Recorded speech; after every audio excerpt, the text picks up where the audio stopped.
so much. I appreciate you all being here. We're really excited, and you can all see my screen. You can all see my slides. Little thumbs up if you can see them. Maureen, you can see my slides? Perfect. Okay. Great. Also, this session is interactive, so if you could please turn on your video, that would be wonderful. The people that you see currently in the Zoom room are going to be in your cohort for the rest of the year as you all embark in the certification program together.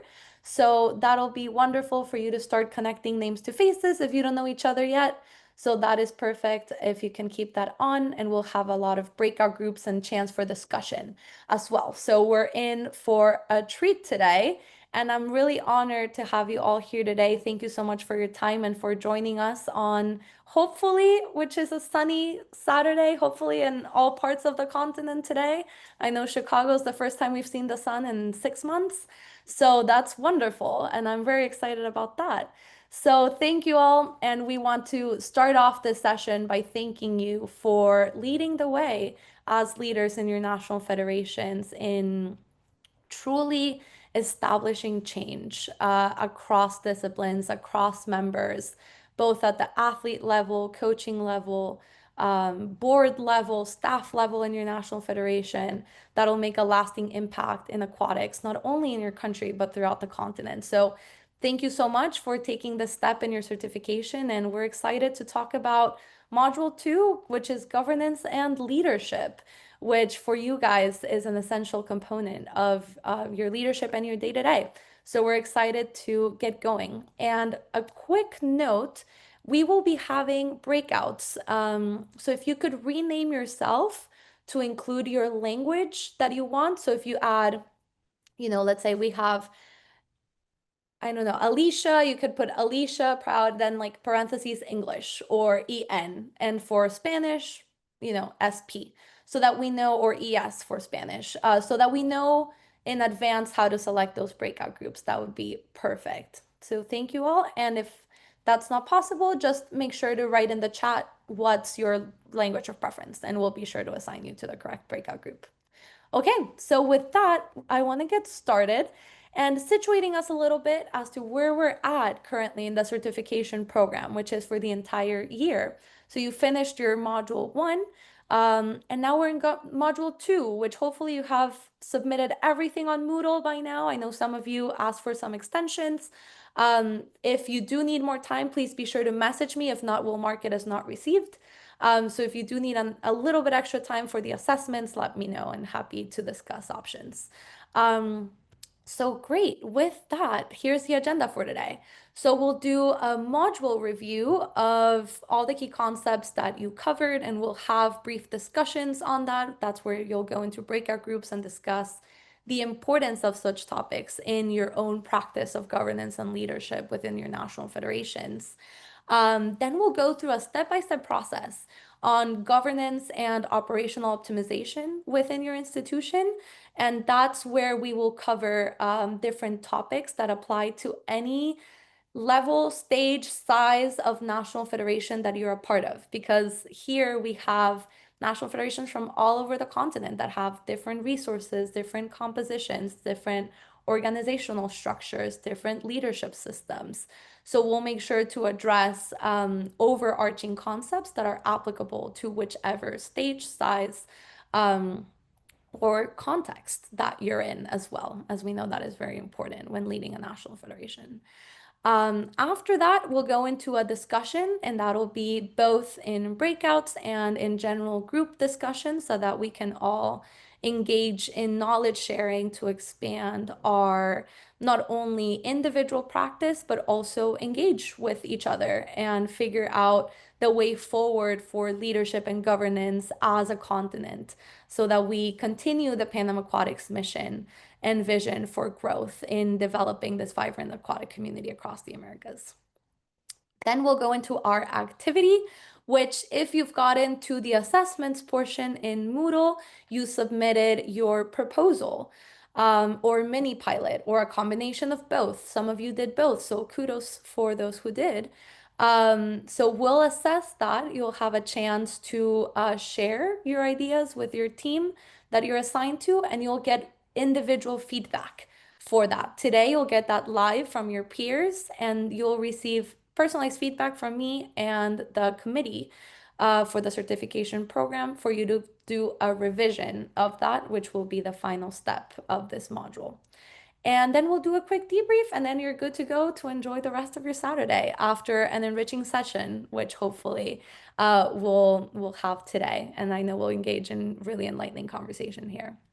So without further ado, I want to give the screen to President Maureen Cruz, President of Pan Am Aquatics, who has been the visionary for really the change in aquatics that we've seen over the years. First UANA and now Pan Am Aquatics.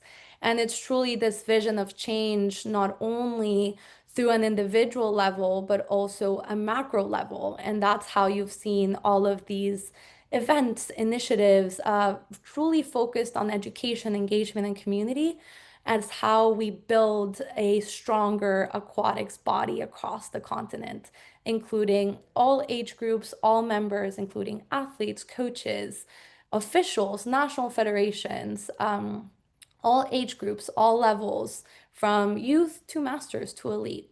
So I am completely honored to have President Maureen Cruz here with us today. And Maureen, the screen is all yours. Thank you, Valerie. Thank you. Thank you for leading this. To anybody that is not aware, Valerie is really the machine behind both the National Federation and the club certification programs. She is organizing all of the materials and keeping everyone on track. And without her commitment and her efforts, this program would not be happening. That being said, we obviously need somebody to coordinate all of this, but more than that, we need people like you who are willing to commit to do the program. The hard part about being in a federation is that oftentimes you do not have enough people to help you. I've looked through the list of people that are signed on, and I know that each and every one of you, or pretty much each and every one of you, almost 100% of the people that signed on are people that are volunteers, that are leading federations, that are on the board of federations, but are doing so in their spare time, next to having a full-time job, having families. And that makes it very hard because federations are usually a handful of people that made a commitment, that love the sport, that want to do better for their athletes. So my first thing I want to say to you is look at your members, look at your clubs, because we just had a session for clubs, and there is a whole bunch of people that are clubs members, coaches, club owners that are also willing or interested to do the work. So look to see in these clubs if there's people that you can get excited about doing the same thing that you're doing. And then secondly, I want to thank you for committing to this on your Saturday afternoon, because it's obvious for you being here, for you signing on, that you are committed to making this a better opportunity for the athletes. You are willing to sacrifice your free time to learning and to helping the aquatics in your country, in your region better. So that being said, Pan Am Aquatics is here for you. If we have the resources, if we have the capability, we will do whatever we can to help you make it better in your federation. Enjoy, learn. I hope that you make a connection. I hope you end this session with new ideas, with new excitement. And Valerie, it's up to you. Great. Thank you, Maureen. Yes, and I want to echo what Maureen just mentioned. One of our missions is truly creating a network across the continent. So engage with each other. As I mentioned, this is going to be your cohort for the rest of the year. And these are people that you can, consult with and, hey, we have this idea. Have you guys done this in your national federation? Has it worked? Has it not? Right? And that's part of also what we're trying to build here is that sense of camaraderie and leadership and creating a professional network across our national federations as well. So, with that, let's get started on our first agenda item for today. So it's the module review. I'll go quickly over this. You already, saw this across the module. So it's just a refresher and for us to have things to grab onto in our discussions. So I want to give an overarching view of why it's so important to open this session with this certification program, really, with governance and leadership. So why it matters, and you all are leaders in your organizations, right? It ensures accountability, transparency, and trust, not only within your federation, but also with your members and as a whole in a public facing way as well. Effective leadership sets the tone for integrity, inclusion, and strategic direction, but also effective leadership builds trust, right? You want the trust of your athletes and your stakeholders, and that is incredibly important. And poor governance or oversight can lead to conflict, financial mismanagement, loss of credibility, things which we don't want, right? So risk management, mitigation strategies as well are extremely important. But importantly, empowered and ethical leadership builds confidence among athletes, coaches, stakeholders. And what we're truly trying to get at with, this overarching framework of why does this matter? It's leading nonprofit organizations is hard work. And as Maureen mentioned, the majority of you are doing this, either pro bono or on your free time or as volunteers, or, you're part of a larger social mission that has a true lasting social impact. And good governance can have an incredible impact on the people that you're serving, not only at an organizational level, but also at an individual level, and the impact that you're making on these individuals, whether they're coaches, whether they're officials, whether they're athletes, even parents, right? Like you can have a truly positive impact on the lives of multiple people. It's not just about serving a specific role or having a specific title. It's truly leading through mission and through impact. So keeping that in mind is our goal to instill it across all national federations. So key focus areas that we'll keep saying over and over and over again throughout the course of the certification is strengthening accountability, right? Having clear roles, responsibilities, and oversight. And that just simplifies processes a lot. We'll go into the dynamics of that. Promoting transparency, basically through open communication and decision-making processes, as well as, record keeping, ensuring that all processes are well documented and, effectively communicated to those that need um, such information. Then fostering ethical leadership, that's integrity, fairness, long-term vision. And again, how do you lead through the mission that you've established in your organization?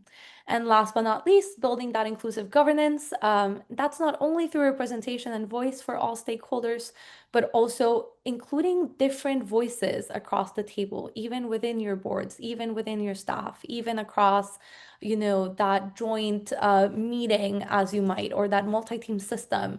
How are you engaging in meaningful leadership and meaningful management when you're dealing with multiple teams as a leader within your organization? So we'll dig into these dynamics. And we will get started with everything. So if you have any questions, feel free to raise your hand with the Zoom function. I'll see it pop up right here on my second screen. And if you have any questions that you don't want to forget, type them in the chat and I'll be sure to stop as we go and address them. And I'll ask you, do you have any questions and things like that? So perfect. So quick overview of the things you went over in the Moodle online version of the certification program. So for this module is a lot on responsibility. What does that mean, right? Responsibility as a leader, responsibility with your team, responsibility to yourself. Are you staying accountable to the mission, to the vision, and to the specific goals of the organization and how those materialize? Integrity across ethical governance and transparency, but also integrity across your relationships and across your interactions, whether that's with athletes, with coaches, with officials. How are you not only practicing integrity, but how are you educating on integrity? What are the values and what is the mission that you are putting forth in order for others to emulate and continue in the culture that you want? Not only within your organization, but across all other organizations you serve in clubs, events, etc. Leadership. We talk about leadership usually very vaguely, right? But leadership is such an important factor across multiple dimensions. And that's not just if you're the president, the chair, someone in a clear position of authority, but any role that you play within your national federation, you are a leader and you are a leader of change. So, thinking of leadership not only as a vertical power structure, but as a shared leadership like framework, it is really important to understand that not only as to how it's purpose driven, but also the accountable direction that you're providing with that leadership. Are you leading through action? Are you leading through support? Are you leading through input and engagement? Are you leading through volunteering and community engagement, right? There's so many forms of leadership that manifest not only based on, your individual character and role and responsibilities, but also what are your personal passions in being a part of this organization. So keeping that in mind and being really critical in analyzing where are you coming from in your position of leadership will provide great strength to that. Then strategy, right? Is it aligned with your mission? How is your planning looking? Are those goals measurable? What are your KPIs? So we are going to have this word across our entire session today. What is the strategy? You can't enact anything in a nonprofit organization without thinking, what is the strategy across multiple sectors? So keeping it aligned with the mission is important, but also strategically, not only in what is the best benefit for the entity that you're serving, but also thinking strategically about how are we best serving our athletes. That should be first and foremost across all operations in the organization. And last but not least, growth. How do we keep sustainable development and continuous improvement within the organization? And that's where the part of doesn't matter the size of your organization, the stage where you're at, the amount of resources that you have, however small or however large your organization is, there is always room for growth. So having that growth mindset, which was one of the core pieces of the module, is so important whenever you're developing anything from a media strategy to event planning to financial management to initiative development, education programs, etc. So keeping that in mind is essential. So now we go into the structures portion of your second subsection of the module. So we looked into foundations, what are the clear rules, processes, ethical frameworks that you should keep in mind. Again, leadership comes up a lot, right? Having that purpose-driven, strategic direction in establishing structures within the organization. Accountability, right? Is it transparent decision making? What is the financial oversight that you're having? And again, sustainability. How are you planning for the future? What are resources that you're using? What is the continuity that you're giving it?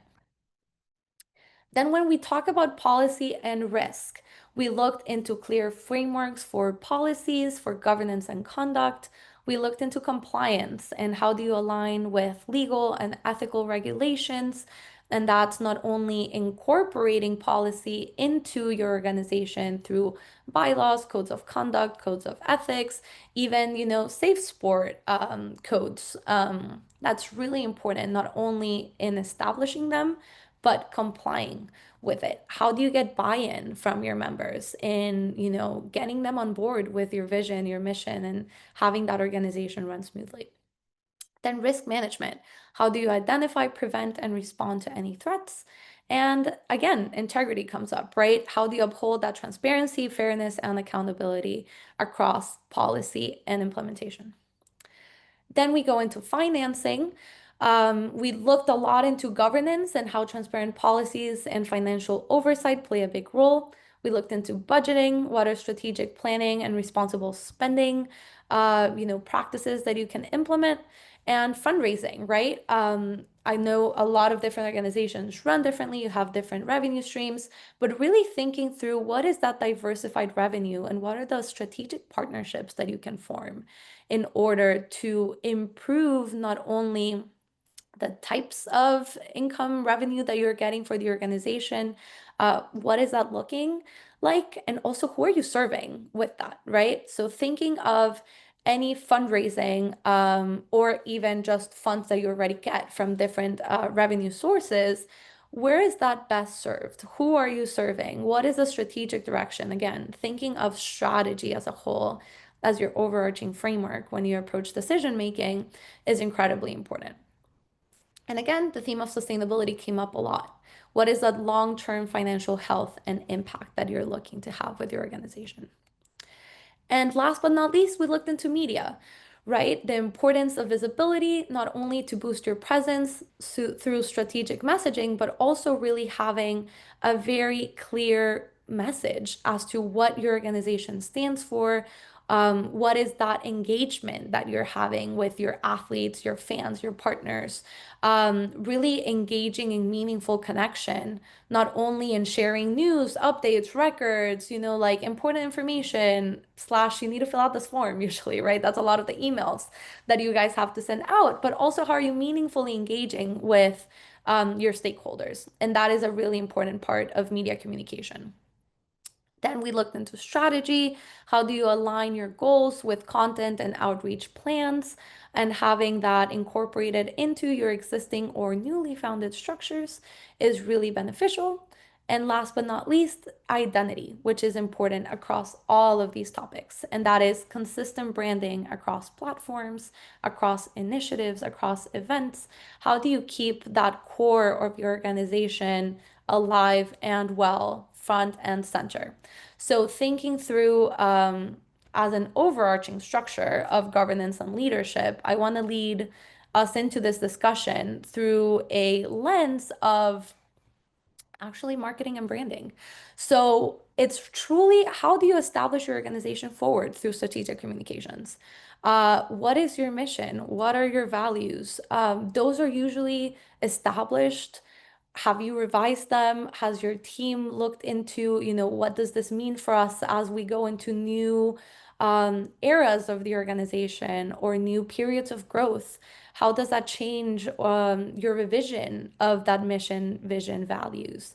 How do you best align that to your overarching strategy, decision making, initiative development? How is that visible across initiatives? So, keeping the whole module in mind, this is the mental framework for what you covered on Moodle. So, you looked into responsibility, structures, policy and risk, financing, and media. So, keeping that in mind when you think of governance and leadership places everything into context, and leading with strategy and mission makes it actionable and impactful. So lessons. So I want to open it up a little bit to the room. You covered a lot of information during the module, but I want to maybe some volunteers that want to share something that was particularly insightful for you that maybe you didn't know before. You looked into this module that you're like, oh wait, that is important, and we're gonna start incorporating that.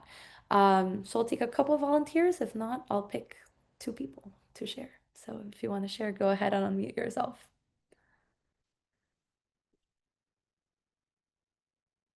If not, I'll pick someone. Let's see, Woody, how about you?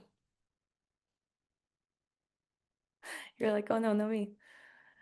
Got it. Hi, hi. Hi, how are you? Woody Lawrence Dominica. Yeah, for me, well, I'm the only one doing this, so I didn't have the help, but I really spent a lot of time on it, and I think for me it was really, really very important for us to have this. I mean, I guess it could have been shorter, but I can understand, the topics that were covered in this module. Yeah, I think for me, it's just the importance of really trying to maintain a certain day-to-day standard of communication, interacting with the various networks, the stakeholders, trying to reach out to people as well, who you find that's critical for the operations of the National Federation. For us in Dominica, we're in the process of rebuilding and also restructuring. We have a very good relationship with our NOC, which has really been a very big partner in us. We are now slowly building some new partnerships. And, for us, there are certain processes. It will take more time for us because we're not there yet. But, obviously focusing on some basic fundamentals of good governance, um, implementation of a code of conduct, which we have some drafts that we have been able to share with our NOC as well as some other stakeholders. And so far, it's been quite positive. So I'm hoping that, through more discussion, I can also learn from other national federations how you guys do it. So I'm just looking forward to this. Yeah, so that's all I have to say for now. Great. Thank you, Woody. A lot of information. That was the Spark Notes. We could write a book on all of this. I appreciate it. But yeah, so I'm excited. I feel like it's great that you're mentioning that, you guys are already in the process of that. So excited to see your proposal later today. Anyone else who wants to share anything that just stood out to you that you were like, oh, this is new information and this is great lessons to take with us moving forward? Alicia, go ahead. Yeah, I don't mind adding. Well, thank you very much for hosting. I think we're really lucky in Cayman, as we have actually two members of staff, and we have the largest board present at 11 members. But just going right back to when you first sort of mentioned, I think, or even Maureen mentioned, is that you never feel like you have enough people. And as much as we grow, we still struggle with people, whether it's from just a volunteer perspective or a board perspective.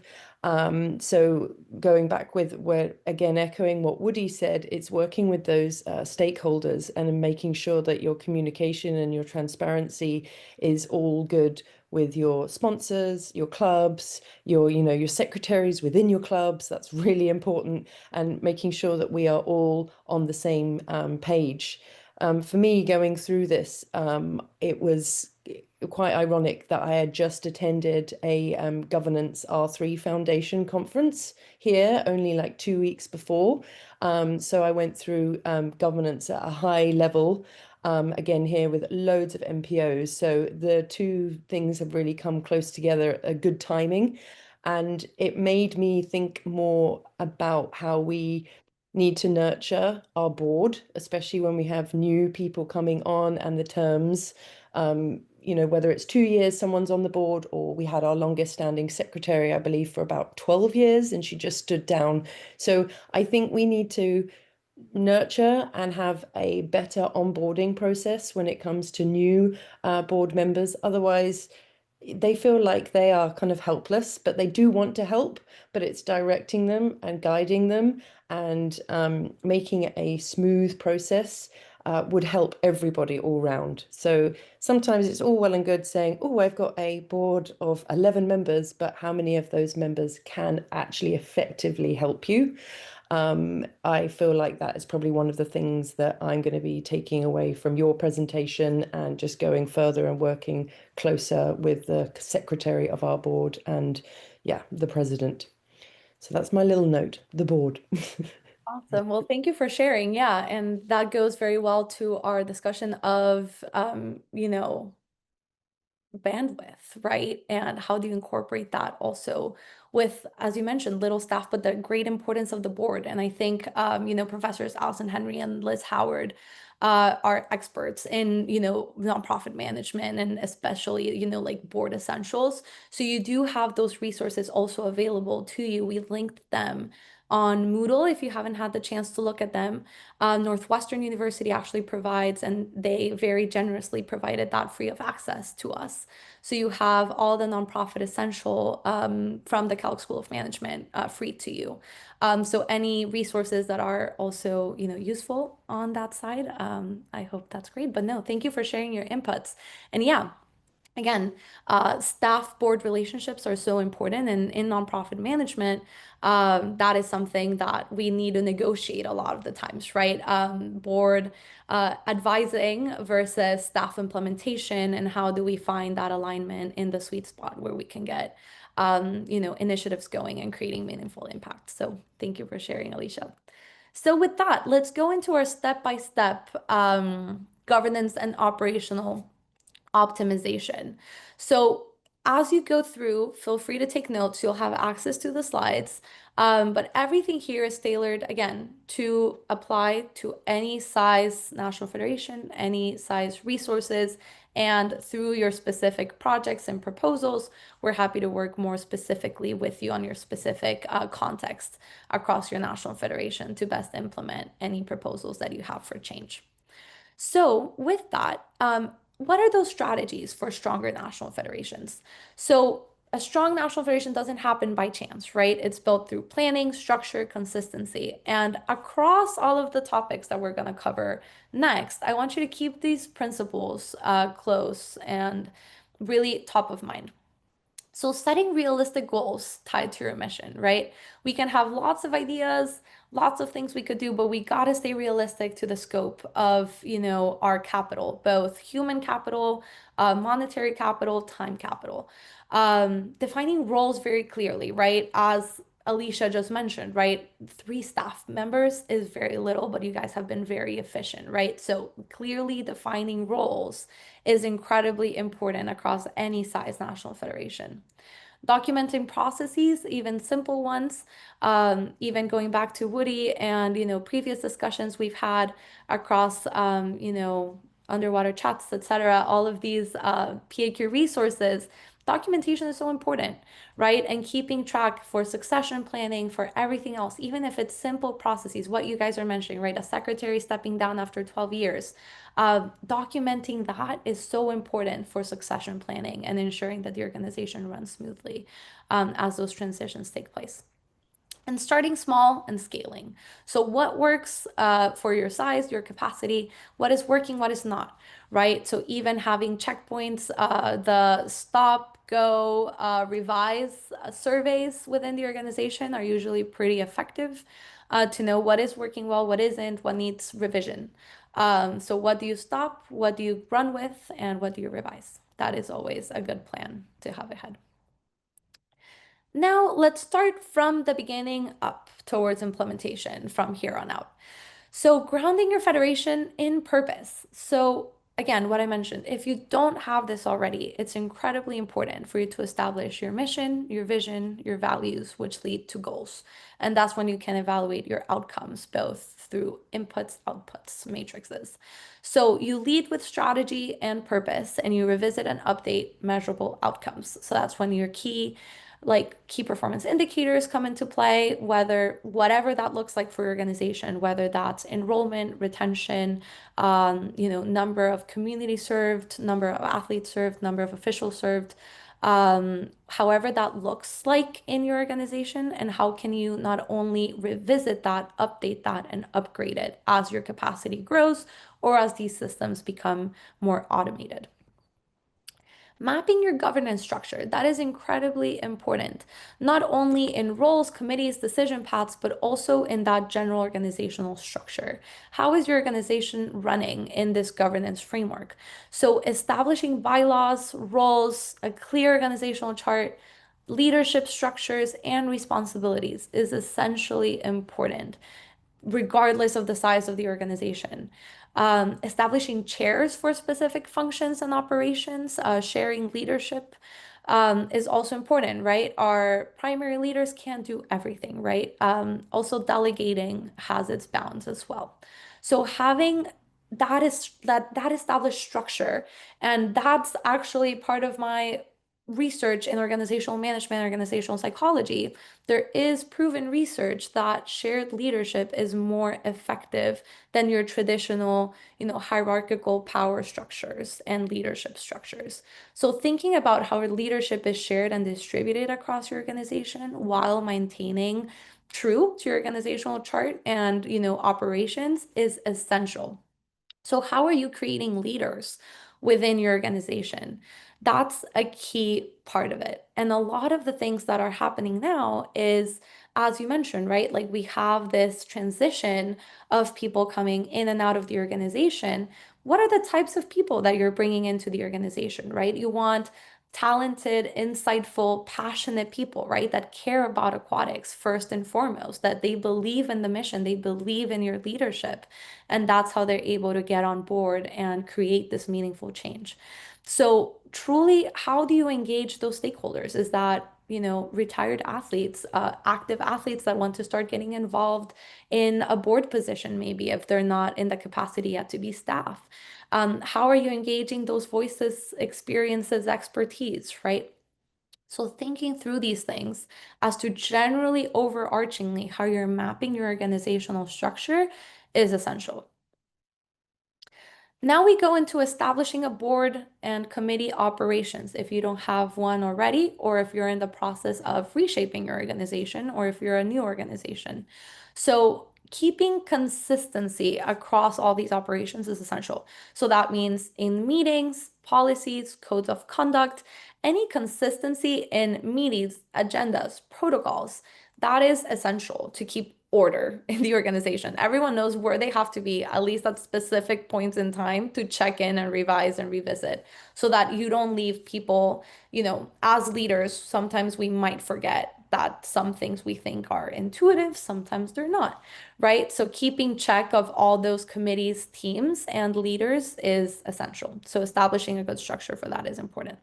Onboarding packets, right? We've talked a lot about succession planning, but a big part of that is also in that record keeping.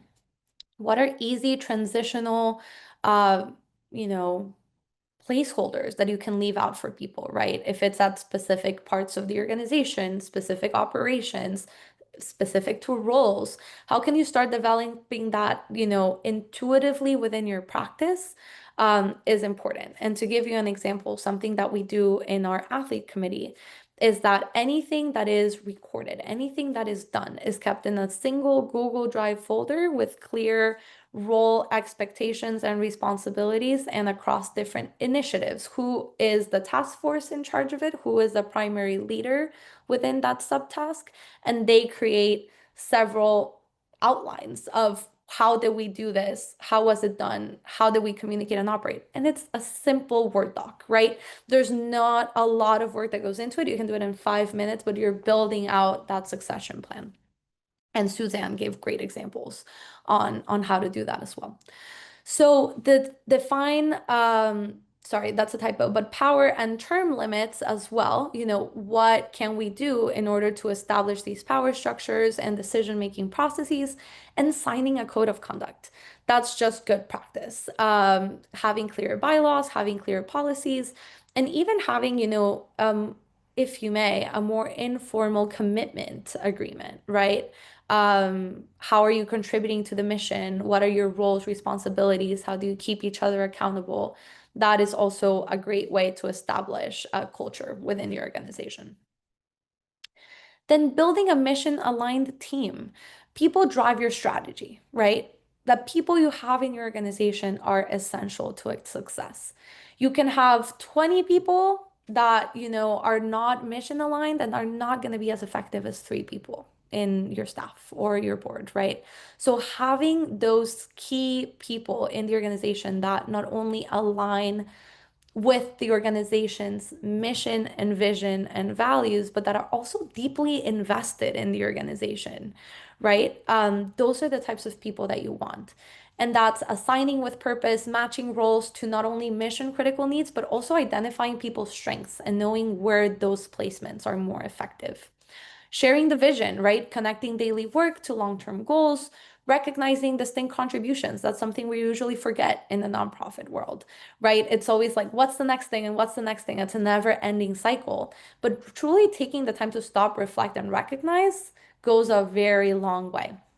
And something that has been very effective in Panama Aquatics has been incorporating those structures into our Congress or meetings that we have. We have recognition even within our athlete committee. We have monthly kind of like kudos to someone who did a really good job or has done, implemented a really innovative idea. Like it's just incorporated into our system of operation at this point. So having those levels of recognition is extremely important. And investing in training, whatever that looks like. It can be an informal meeting, it can be formal training sessions or workshops, it can be soliciting a clinic from us, or, we have the Power Up sessions from the Athletes Committee where we provide one-on-one consulting for national federations and clubs, right? How are you incorporating that into your operations? It takes an hour of your time, right? And how do you align with the mission and maybe get ideas or align a little bit more there? So not only building confidence, not just compliance, and utilizing resources is essential. So going into the next part of that, how do you build an operational backbone, right? So having clear manuals, job descriptions, SOPs is essential.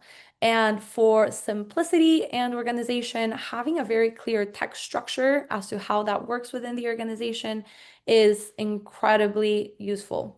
Performance evaluations, standard operating procedures, like how does that work, and having everyone aligned with that so that you follow clear processes and structures every time decisions have to be made, initiatives are implemented, that you already have a go-to as how things are done in the organization.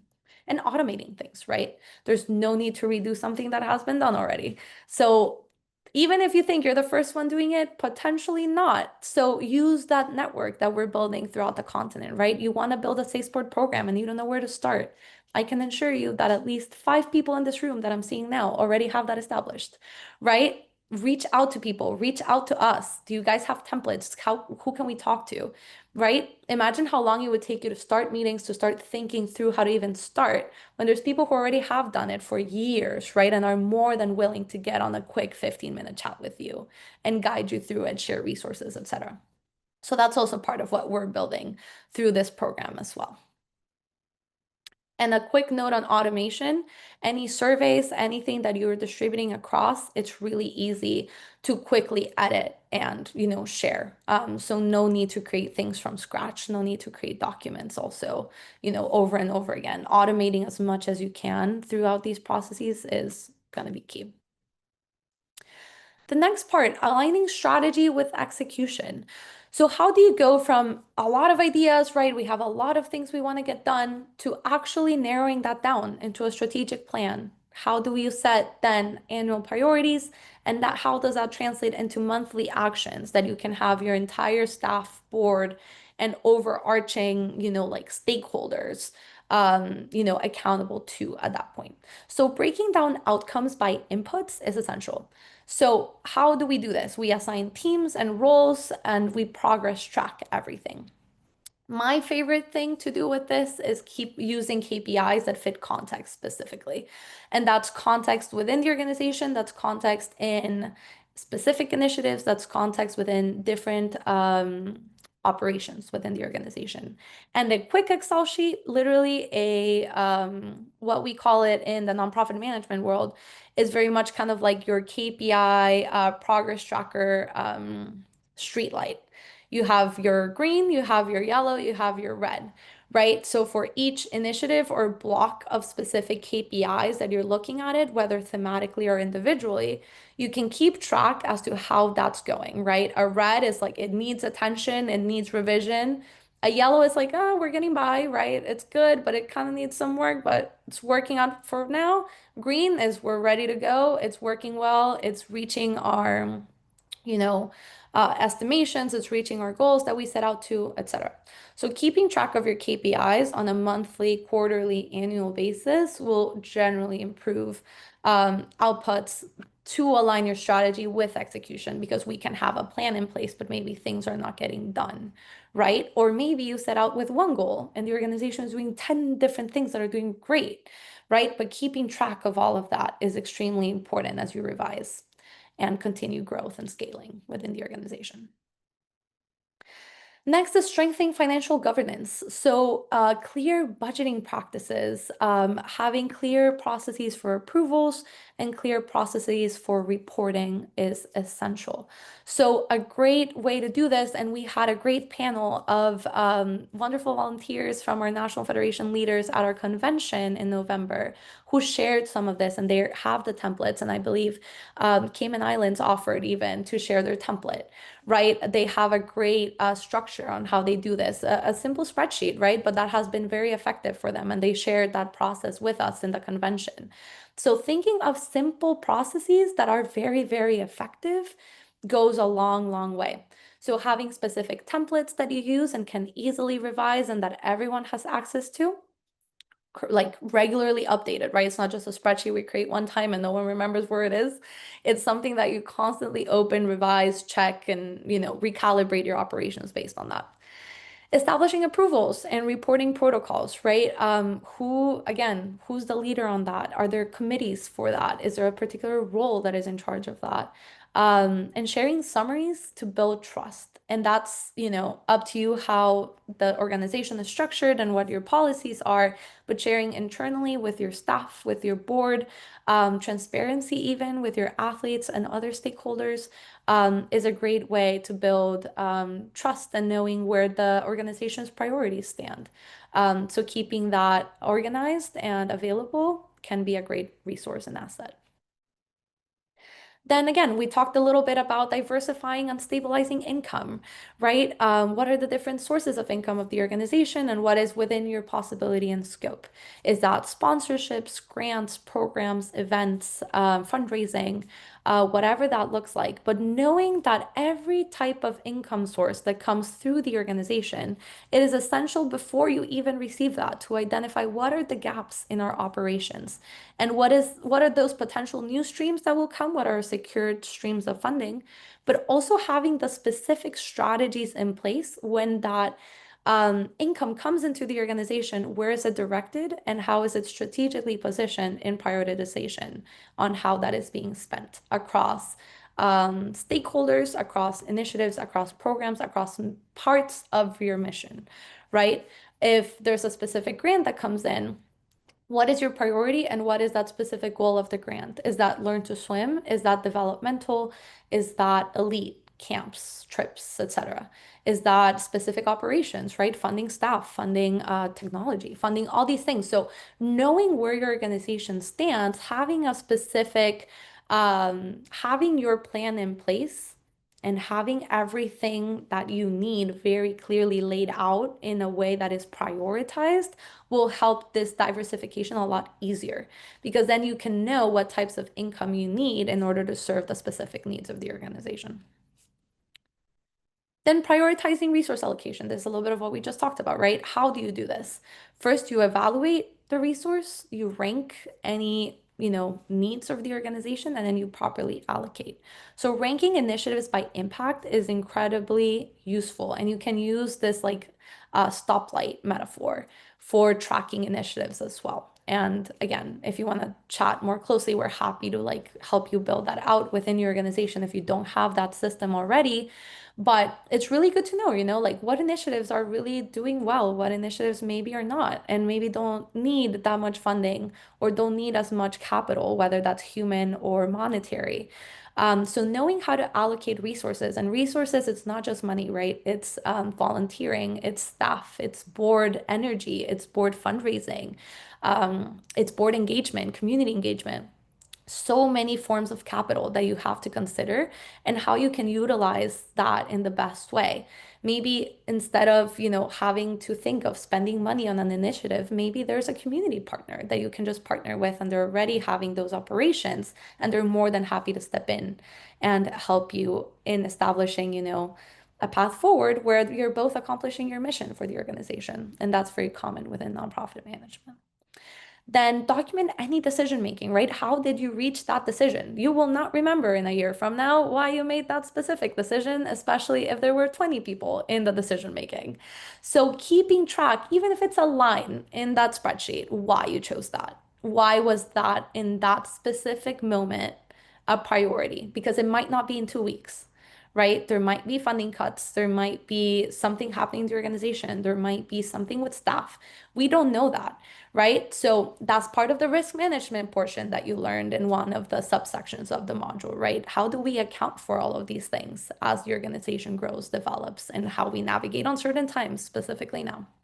So aligning everything to mission, regardless of all of this, is number one priority, right? What is serving your mission? What is serving your athletes? What is serving the values that you're putting forth across initiatives and across everything that you're doing operationally? And one of the final parts that you covered was developing a media and messaging plan, right? So how do we take all of this great work that you all are doing, all of these great operations and initiatives and events and serving your athletes in multiple different ways, whether that's learning to swim, developing them, sending them out to top international competitions? How did this all come together? And what is that message that you're sharing with your community? Not only your athletes, not only your officials, not only your coaches, but how is the rest of your world thinking about your organization? How do you want to be perceived at a higher level within aquatics, outside of aquatics, and at a community level? And also, how is that messaging plan developing within your organization itself? So that's the who, what, how often structure that we like to use in media communications. So assigning roles, having outlines of content pillars. So whether that's internal communications, whether that's, regular emails that you send out, newsletters, how do you communicate with your stakeholders about different things, right? How do you communicate events, both within your federation, outside of, etc. Using free tools like Canva, right? Great design platform that you don't need to have a design degree to be able to use. And there are pre-made templates even that help you out. So how do you enhance those communication styles, visuals, etc.? Use social media schedulers, free project management tools. They're really, really helpful. But the most important thing is maintaining consistency throughout. How are you communicating your brand? How are you communicating your vision, your mission, and keeping that consistent across communications, whether that's in an email, on your website, on your Facebook, on your Instagram, on YouTube? How are you maintaining that cohesiveness? And that is pretty simple. You just have to create a color palette, right? You already have a logo, most likely.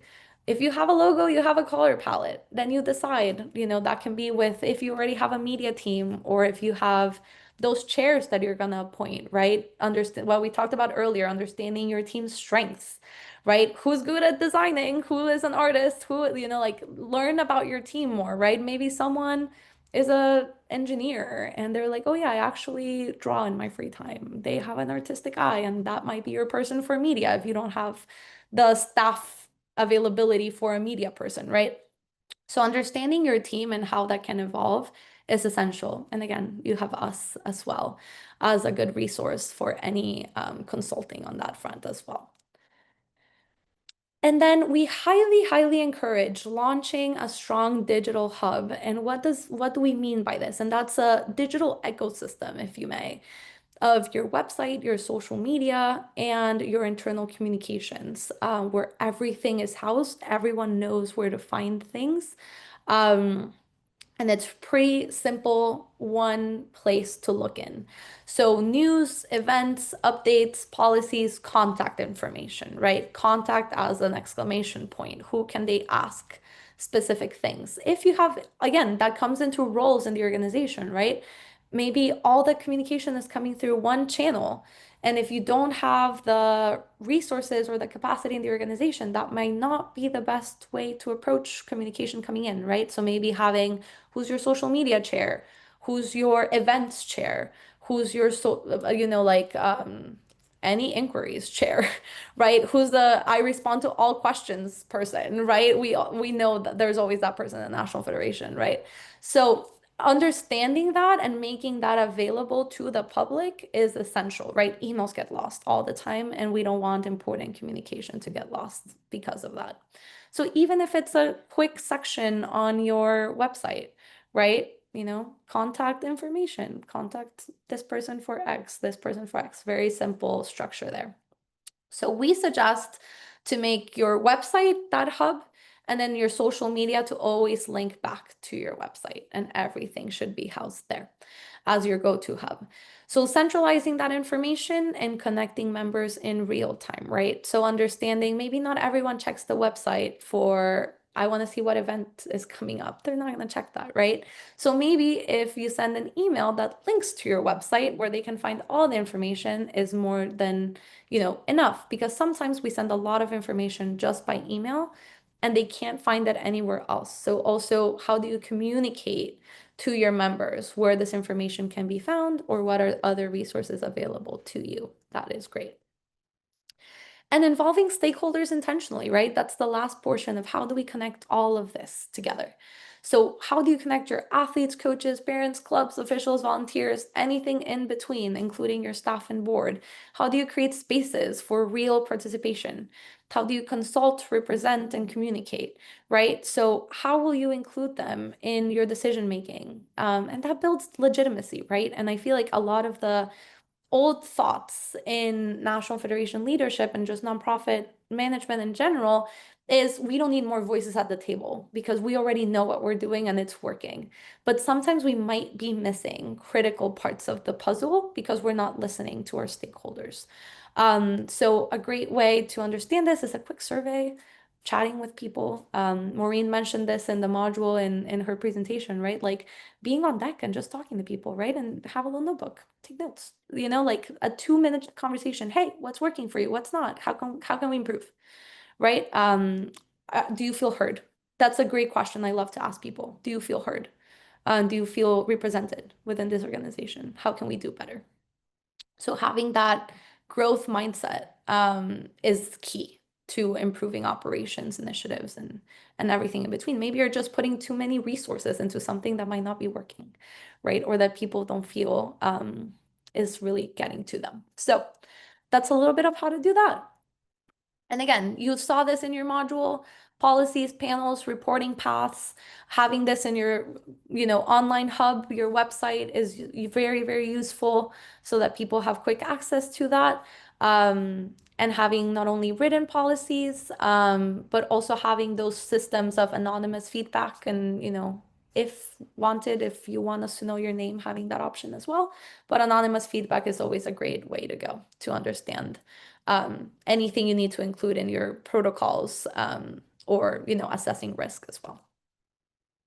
Again, tracking progress, we talked about different systems to do this, a scorecard, feedback, adjusting along the way, and just knowing, are you doing this monthly, quarterly, biannually, up to you. But collecting that feedback and adjusting as you go is essential. And to put this all together, right? Start small, grow smart, right? Trying to kind of grab that 1 or 2 things that are critical and important and like urgent at the moment, and growing from there is better than trying to do a lot of things at once that you don't see through or that don't have the impact you want them to have. So piloting is a great way. I know we gave you guys the opportunity to do a mini pilot in your deck reflection and incorporating that a little bit more in your proposal. So documenting that, right? Revising and then scaling. If it was a very successful initiative, why not, right? And if you have the capacity, seeing how you can adjust that in your operations. And I want to leave you guys with this message before we go into our activity. So, leading with integrity, right? Operating with clarity, growing with purpose. So, optimization isn't about the size of your organization, it's about alignment and intentionality. And whether small or large, every national federation has the ability to lead well. Whether that's 2 initiatives, that's more than enough, right? If you're a large organization, if that's 20 initiatives, that's perfect. But even if you have one thing running very, very, very well, and you're engaging your stakeholders and you're putting and prioritizing your athletes, putting them at the front and center of everything that you do, you have a successful organization in your hands. So think about how are you serving your community? How can you lead better? How can you hear your members a little bit more closely and building that for lasting impact? So with that, that was our step-by-step kind of approach to it. I hope that was helpful and sparking some ideas for your proposals as well. It's a lot of information, but again, right, we're giving you all of this and then, assess what is your capacity, where are you at right now, and also how can we help? That is always a great way to start that. And you have our power up sessions with the athlete committee, and we've been reaching out to several of you. If we haven't yet and you're interested, please feel free to schedule those. So with that, we're gonna start our Zoom breakouts. So Chris, are we ready to go with those? Yes, so before I assign them, just a couple of quick notes. So when I open the rooms, you'll get a little notification that says, or invitation to join a room. Please go to join it. I've tried to make the rooms all according to your language, usually groups of 3 people, sometimes 2. There are a couple of people who did not indicate their language anywhere. So if you look at your name right now, you should see that there's an EN or an ES beside it. If you do not see a language indicated there, please either rename yourself or indicate your language in the chat so that I can assign you accordingly. And when it comes time to go into the room, if you get into a room without anyone else there, please just wait 30 seconds, see if someone else joins. If not, come back and I will put you in another group so you can have some discussion time. So again, please indicate your language. There's a couple of people still who have not. So Adrian, Anne-Marie, Karen, Marjorie, and I'm starting to see a couple of others. So please rename yourself now, and I will open them as soon as possible. I'm English. It's just that my name's very long. You can't see it. Perfect. Thank you. Thank you. I'm also English. Perfect. Great. So if we're still missing that, please be sure to include it in the chat. We'll be sure to assign you to the correct breakout. So the first discussion that we're going to have is on KPIs. So how are you thinking through that in your organization? What are maybe some that need that revision of the stoplight method, right? How are you assessing those? Maybe what are some KPIs that you need to add to your list? What are some that you might need to revise or remove? And what is the capacity that you have, not only to achieve the KPI goals that you set out within the organization, but also what is the capacity that you have to achieve those? So we're going to break out. We're going to give you 5 minutes for you all to discuss amongst your team. Be sure that everyone is participating and sharing ideas. And maybe collectively, you can all think through, what are those key KPIs that you need to have at the front and center of an organization, right? Maybe you'll get some interesting ideas. Apologies, the ambulance is passing by. So yeah, so once we come back, I'll select one leader. I'll say the team names, and so already know who's going to be the representative from your group to share what you all discussed in the presentation, and we'll go from there. So Chris, whenever you're ready, we'll send them out. All right, you've all been invited to join your rooms. except for Marjorie and Yom, I still don't know which language you'd prefer. Please let me know verbally or in the chat or by renaming yourself. Thank Chris, you. Marjorie and Yulam are both English speaking. Perfect. Okay. I will assign them together. And I'm gonna rename them.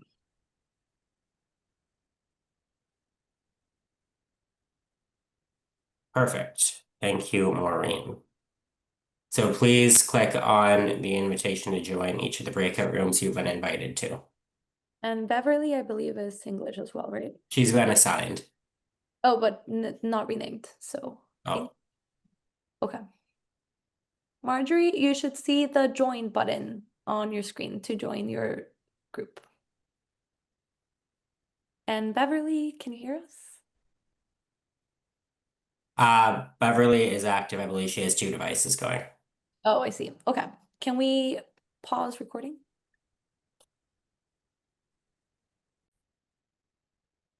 Thank you.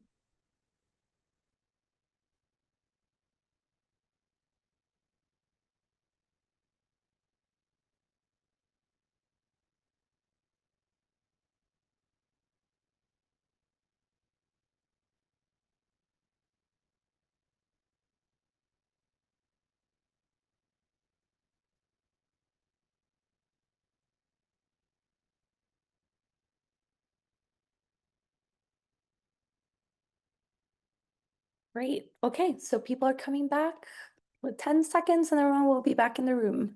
So let me reshare my screen. Can you give me a thumbs up if you can see my slides? Cool. Okay. Thank you. Okay, great. So I was hopping through some rooms and great discussions happening on KPIs. And a big question that popped up across rooms was, how do we establish this? Do we establish that on a monthly basis, on a quarterly basis, on an annual basis, across initiatives, across operations? And that's a great question. So a big thing that we recommend is thinking of KPIs individually through initiatives and also organizational level. So some of those might be intertwined, but if you want to keep, close control over specific impact and development within initiatives, it is really beneficial to track them individually and then just aggregate them at the organizational level after. So that was a great question for those who asked it. And other questions I got was, how do we know what is an important KPI to include? And that is very context based. So that is really considering, not only your mission, your goals, but also what are those initiatives that you have in place and where do you see your organization heading in the next 2, 3, 5 years, right? So thinking about that, whether that's members served generally, whether that's individually across age groups, whether that's across levels, right? Like some people gave a great example of we're keeping KPIs for learn to swim versus performance athletes, right? That's great measures. So thinking through it with your staff and your team and your board as to what are our priorities that align with our mission is key when you're thinking of KPIs. So great. So let's move on to the next one. Something that comes into when you're thinking about KPIs is evaluating, right? What are the evaluation processes in place that you're going to have for that? So think through that in your proposals as well, as I think that's really beneficial. And I want us to open the next breakout. And I don't know, Chris, if you could diversify the groups, maybe combine into 2 English, 2 Spanish groups, that'd be perfect. While I give the prompt for this next one. So I want you all to share very quickly within your groups. You'll have 5 minutes for everyone to contribute, so try to keep it brief. What are those areas of opportunity that you currently see within your national federation, or you can give a regional input as to where are you finding opportunity with governance and leadership? Where are those gaps that you're finding within your organization? And what are those opportunities that you see as you move forward with the newly acquired knowledge from this module? So once Chris gives the green light, we'll go ahead and we'll send you out into groups. And if you can, I know sometimes it's not possible, if you can, try to have your camera on for discussion, mostly just to place names, faces. Will be, this is your cohort for the rest of the year, so getting acquainted is always great. So, Chris, whenever you're ready, we'll open the rooms and we'll send them on their way. Sorry, I had to step away for a second just to confirm same room, same groups. 2 English, 2 Spanish, but I can help you with that. Let's combine 1 and 2. If you want, you can do that. I'll combine. Oh, we actually just have mostly English speaking, so never mind. Let's just leave the rooms as they were. Everyone had a partner, right? Everyone had people to talk to. We'll just move some people around. So I'll do that, Chris. No worries. So Okay. I'm gonna open some rooms and we'll send you right now. So 4, I'm gonna move to 1. Great. So Do you want me to move 7 to 6? please, thank you. Great. Then 2, 1. Okay, I feel like we should be. Perfect. We'll Yeah. open them now. Thank you. Okay, see you in 5 minutes.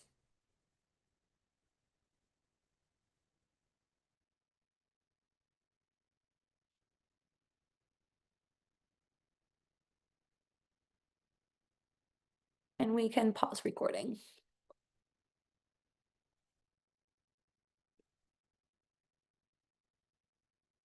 Oh, and Senia is coming in. Thank you. Yep, was just wrestling with my mouse. All good. No worries. Thank you, thank you.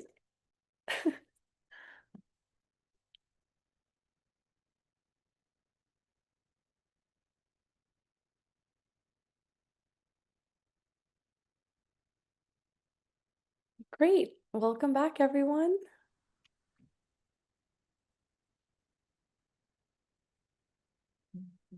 Okay, everyone's coming back into the room.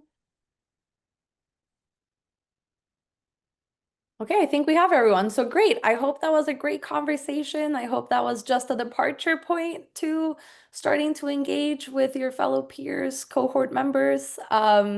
So I took note of who was in each team in case you guys want to continue the conversation at your own time.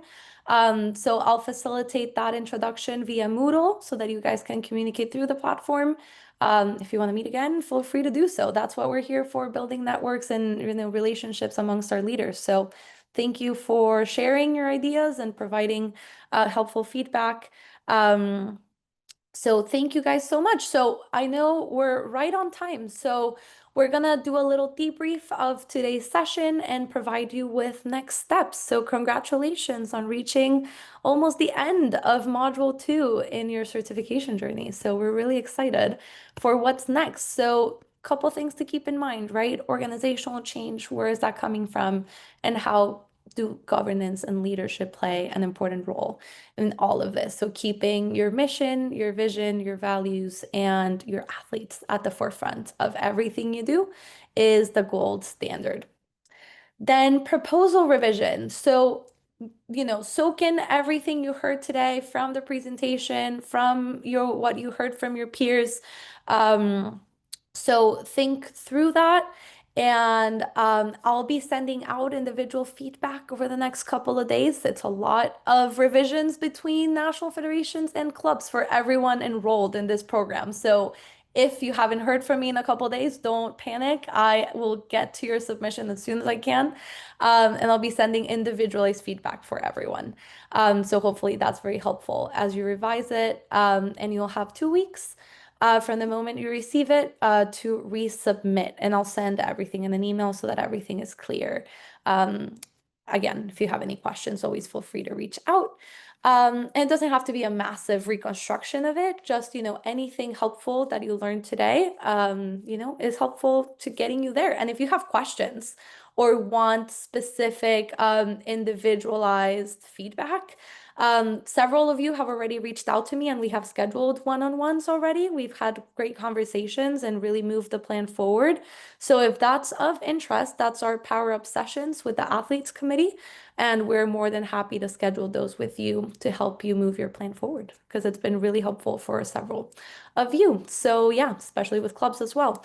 So reach out to me for anything you need at the athletes email and I'll send everything for the proposal. So for next steps, tracking your progress throughout the program, everything is on Moodle.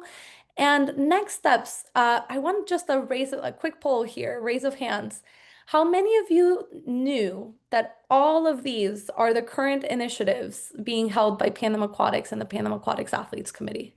That's coaches clinics, newsletters, master's development across the continent, full-site dialogues, social media communities and announcements, power-up sessions, underwater chats, AC clinics, impact sessions, the mentorship program, AC developments across the Americas, and surveys. Raise of hands. Very aware? Good. Okay, so our communication's getting through. If that's a no on your end, we will be sharing all of this information in more detail just of our initiatives so that you have the resources available and that you can share with your stakeholders, athletes, coaches, parents, everyone. So we will get that information to you, and that will be linked on Moodle as well for easy access. We talked about building that global hub. So we're working on incorporating everything into our website now after Medellin. We're kind of regrouping as an organization as well and getting all those resources up and available for you. So you'll have that ready, and any recordings for clinics, webinars, etc. are all on our YouTube channel. So any resource that you need, be sure to check there. If you can't find something, let us know and we're happy to assist. So badge presentations. So congratulations to commend you on your efforts. If you have submitted everything for Module 1, which includes your enrollment, your baseline assessment, and your reflection, you will get your Module 1 badge in the mail from me. If not, you will be getting an email from what I still need from you in order to grant you your badge. So keep an eye out and please respond to my emails so that I know you received it. I know you're all super busy, but appreciate a little thumbs up so that I know you got it. So yeah, as you can see, these badges have levels. So level 1 is that you've completed the basic requirements for that module. And for that specific module, we grant you that badge.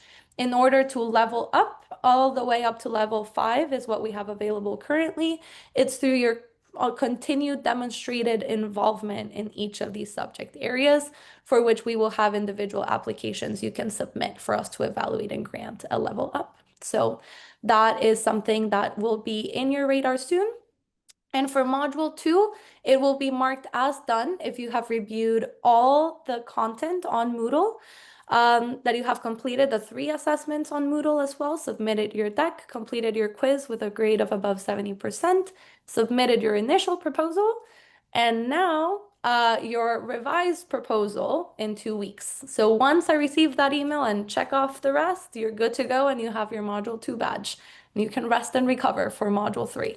That will be coming soon, and we will send that information your way as soon as we have it.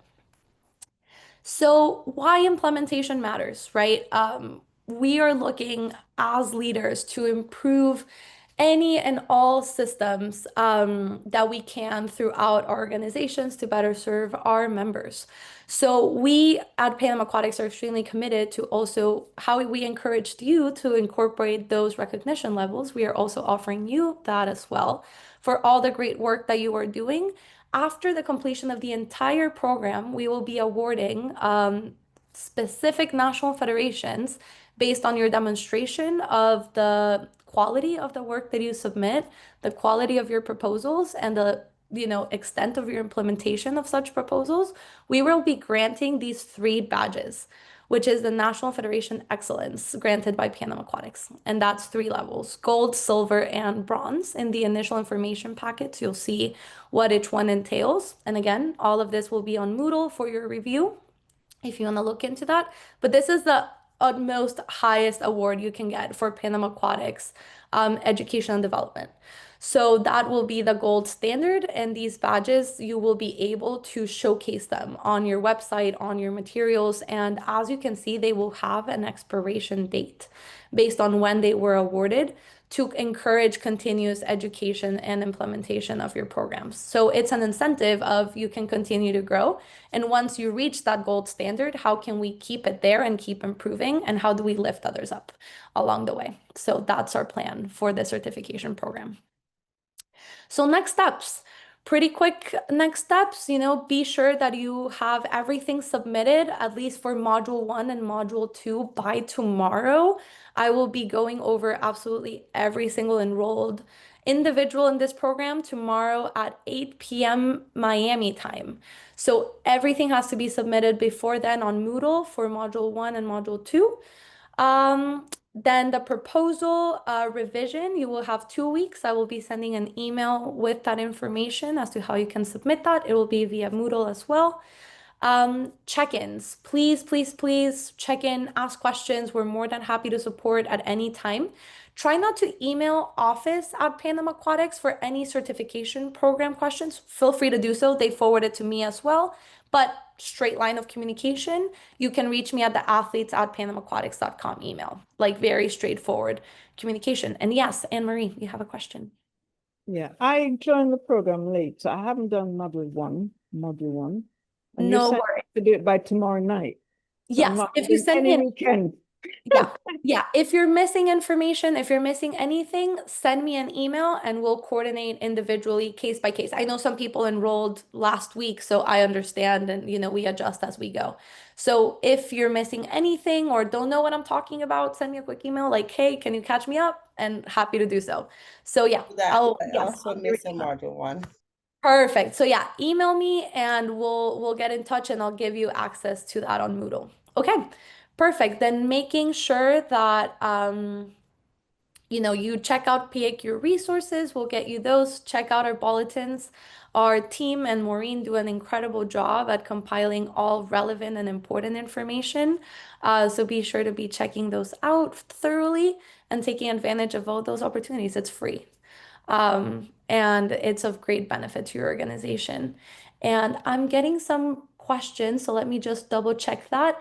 Yes, next meeting is scheduled for July 26th. It's in the middle of World Championships.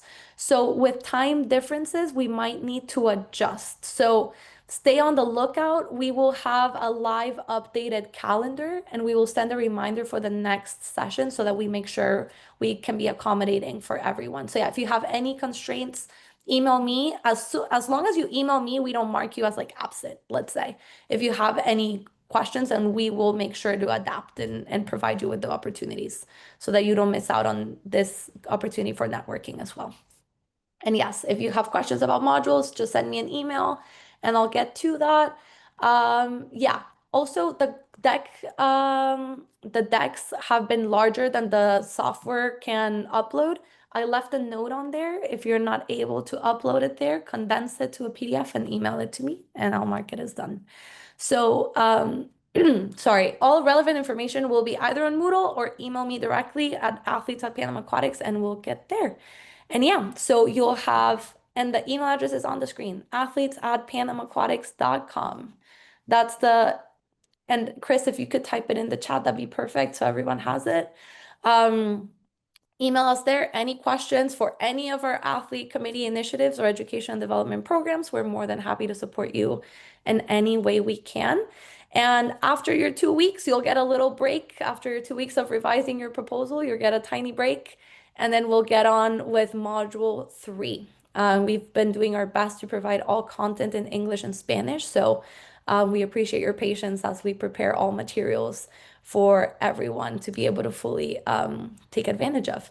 So with that, and yes, modules will be compiled into PDFs for your convenience, and that will be posted along with templates and everything else at the end after we finalize our live sessions. You'll have any relevant documents, any additional information, templates, resources. I will add an additional section after assessments on Moodle that you'll have access to at all times. So we will have that ready for you there.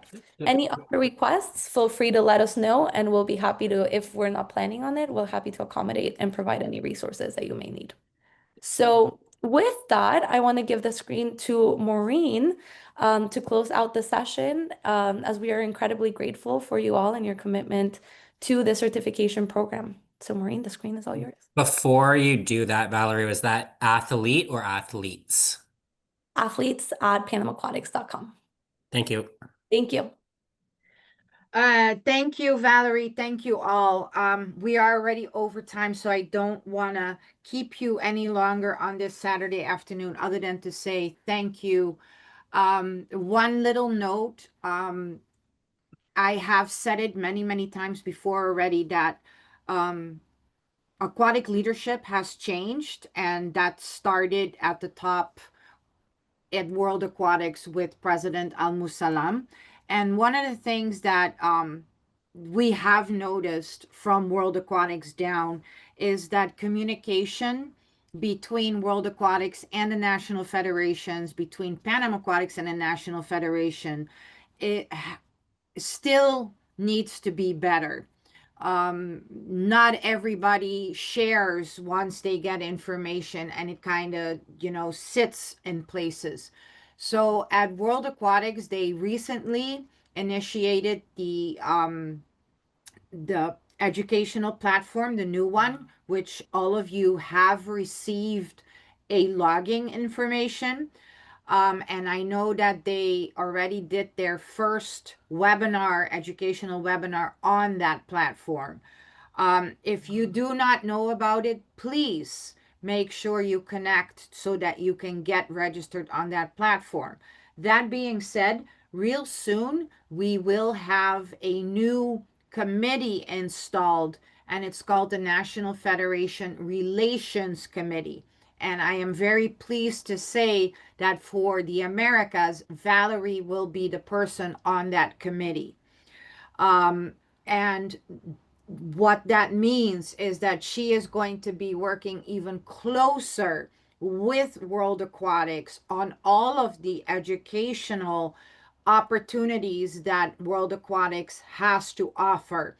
And she will be the connection for all of you to learn more and probably to have all the answers.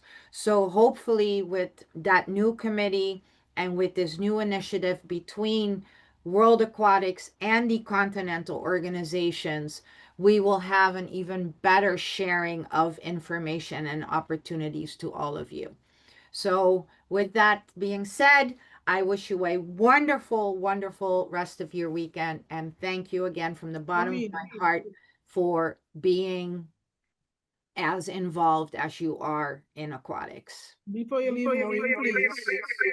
You said about the educational platform and we should get on to it. How do we get on to it, please? Sorry, can you try again? Sorry, we had a little audio feedback there. Echoing. There. Oh, She said about getting on to the education platform. I'm asking how do I get on to it? sorry, Beverly. I couldn't. Beverly, you may have two cameras on or two microphones because we're getting an echo. No? there's coming from me. No. Okay, can you write it? Can you write it in the chat? Yeah. And Thank you, Beverly. Yes, we'll address your question for sure. And yeah, any questions that you might have, also athletes at Pan Am Aquatics, and we'll get you an answer as soon as we possibly can. And we're here to support you.